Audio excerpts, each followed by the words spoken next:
സുഹൃത്ത് മുജാഹിദ് ബാലുശ്ശേരി സംസാരിക്കുമ്പോൾ ആ സംസാരത്തിൽ മുഹമ്മദ് നബി ഒരു വഹാബിയാണോ, മുഹമ്മദ് നബി ഒരു സുന്നിയാണ്, അതാണ് എന്റെ അഭിപ്രായം എന്ന് പറയുന്ന ഒരു ഭാഗമുണ്ട്.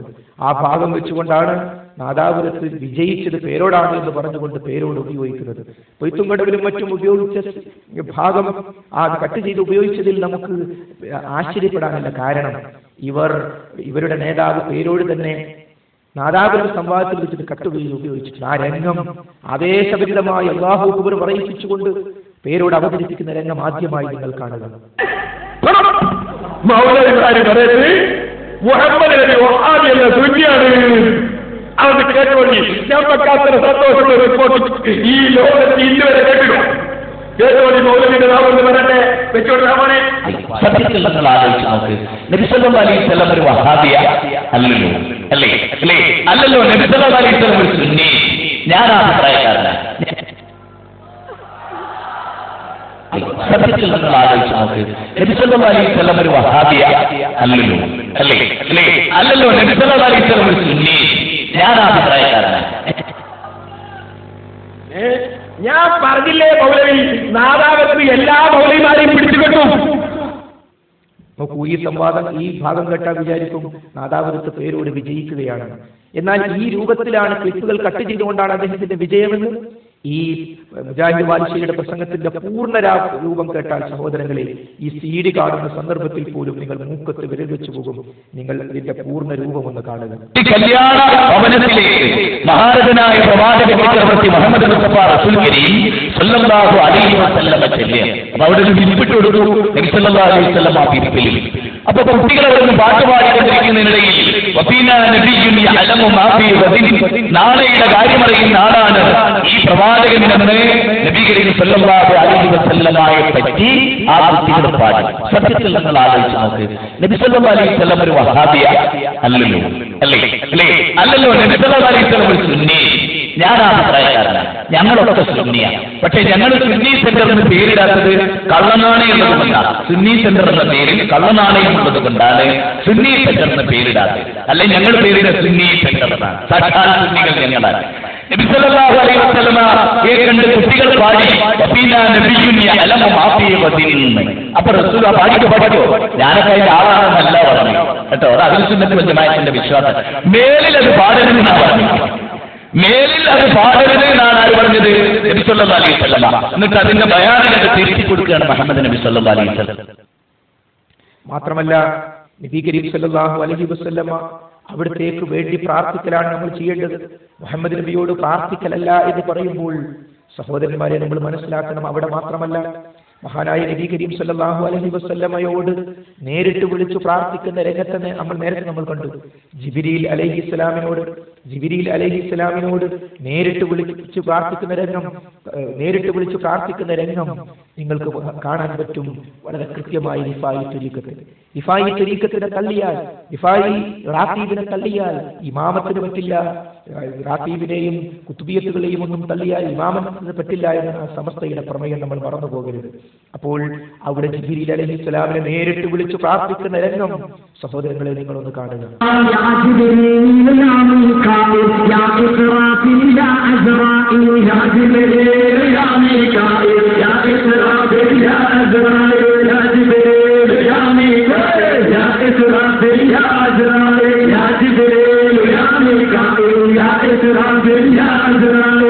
ഇത് ചെയ്യിപ്പിക്കുന്നത് പണ്ഡിതന്മാരാണ്. മാത്രമല്ല തിരുവനന്തപുരത്ത് ഭീമാ പള്ളിയിലെ ആ മരിച്ചു കിടക്കുന്ന സ്ത്രീയെ വിളിച്ചു പ്രാർത്ഥിപ്പിക്കുന്ന രംഗം, ഒരു കുട്ടി പിഞ്ചു പൈതലിനെ കുറിച്ച് വിളിച്ചു പ്രാർത്ഥിക്കുന്ന രംഗം നിങ്ങളൊന്ന് കാണുക.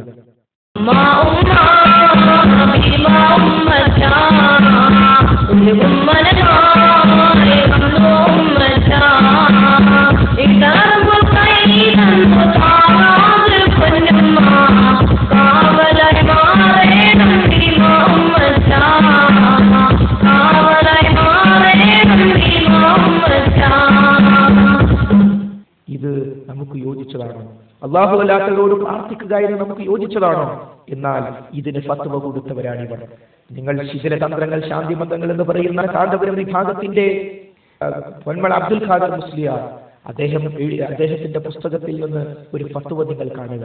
വഹീദീൻ ഷെഹേ രക്ഷിക്കണേ, ബദരീങ്ങളെ കാക്കണേ എന്നിങ്ങനെ മരണപ്പെട്ടവരെ വിളിച്ചു പ്രാർത്ഥിക്കൽ അനുവദനീയമാണോ, ഖുർആനിലോ ഹദീസിലോ തെളിവുണ്ടോ ചോദിക്കുമ്പോൾ അനുവദനീയമാണ് എന്നാണ് അദ്ദേഹം കൊടുക്കുന്ന ഫത്വ.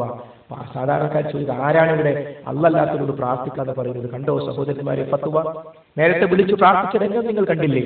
മാത്രമല്ല മുജാഹിദുകൾ മുസ്ലിങ്ങളെ മുശ്രിക്കാക്കുകയാണ് എന്ന് പറഞ്ഞ രൂപത്തിൽ പ്രചാരണം ചെയ്യുമ്പോൾ മനസ്സിലാക്കണം, മുസ്ലിങ്ങളിൽ വ്യഭിചാരമില്ലേ, മുസ്ലിങ്ങളിൽ മദ്യപാനമില്ലേ, മുസ്ലിങ്ങളിൽ സ്വവർഗരതിയില്ലേ, മുസ്ലിങ്ങളിൽ പലിശയില്ലേ?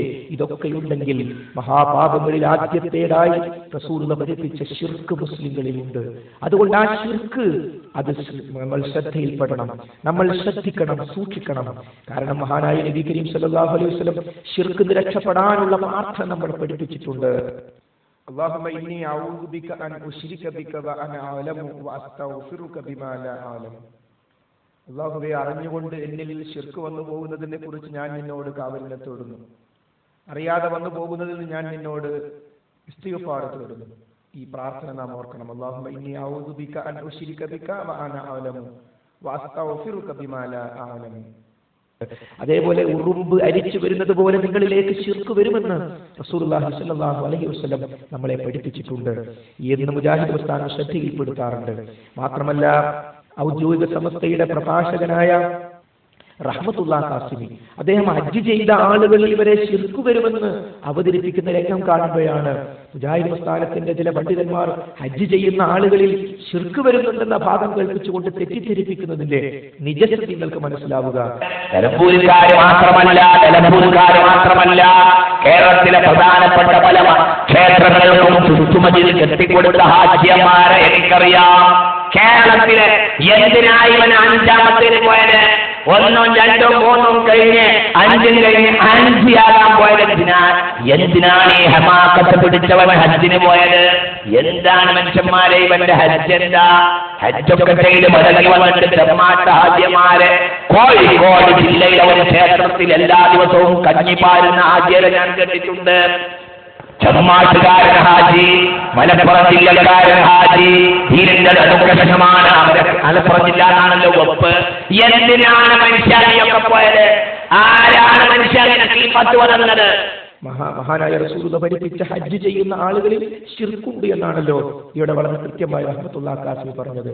സഹോദരന്മാരെ, ഇങ്ങനെ അന്ധവിശ്വാസങ്ങളിലേക്കും അനാചാരങ്ങളിലേക്കും ഈ സമൂഹത്തെ കൊണ്ടുപോകുന്നത് യഥാർത്ഥത്തിൽ കള്ളത്വരീക്കത്തുകളിലേക്കും സൂഫിസത്തിലേക്കുമുള്ള പോക്കാണ്.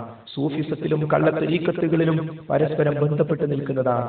അതിലെത്തിക്കഴിഞ്ഞാൽ പിന്നീട് ഖുർആനും ഹദീസും വേണ്ട. പിന്നെ അല്ലാഹുവിലുള്ള വിശ്വാസം, റസൂലുള്ളാഹിയുടെ വിശ്വാസം, മലക്കുകളുടെ വിശ്വാസം, ഇതെല്ലാം തകർന്നു പോകും. ഭീകരമായ നരകശിക്ഷയിൽ നിന്ന് രക്ഷപ്പെടുന്നതിന് വേണ്ടി പരിശുദ്ധ ഖുർആൻ നമ്മളോട് പ്രാർത്ഥിക്കാൻ ആവശ്യപ്പെടുകയാണ്. വല്ലദീന യഖൂലൂന റബ്ബന സ്രിഫ് അന്നാ അദാബ ജഹന്നം ഇന്ന അദാബഹാ കാന ഗറാമാ ഇന്നഹാ സാഅത് മുസ്തഖറൻ വ മുഖാമാ. ഞങ്ങളുടെ രക്ഷിതാവേ, ഞങ്ങളിൽ നിന്ന് നരകശിക്ഷ നീ ഒഴിവാക്കി തരണമേ. തീർച്ചയായും അതിലെ ശിക്ഷ വിട്ടൊഴിയാത്ത വിപത്താകുന്നു. തീർച്ചയായും അത് അഥവാ നരകം ചീത്തയായ ഒരു താവളവും പാർപ്പിടവും തന്നെയാകുന്നു എന്ന് പറയുന്നവരാകുന്നു അവർ. നരകത്തിൽ രക്ഷപ്പെടാൻ വേണ്ടി ഇങ്ങനെ പ്രാർത്ഥിക്കാനാണ് ഇബാദുർ റഹ്മാൻ എന്ന ഉന്നത സ്ഥാനത്തെത്തിയവരോട് അല്ലാഹു പറയുന്നതെങ്കിൽ ത്വരീഖത്തുകാർ പറയുന്നത്, സൂഫിസത്തിന്റെ ആളുകൾ പറയുന്നത് വളരെ വിചിത്രമായ വാദമാണ്. നരകവും സ്വർഗവും അവർക്ക് പ്രശ്നമല്ല. സൂഫിസത്തിൽ എത്തിക്കഴിഞ്ഞാൽ നരകം പ്രശ്നമല്ല, സ്വർഗം പ്രശ്നമല്ല എന്നാണ്. അഥവാ റസൂലുള്ളാഹിയും ഖുർആനും പറഞ്ഞത് അവർക്ക് പ്രശ്നമല്ല എന്നർത്ഥം.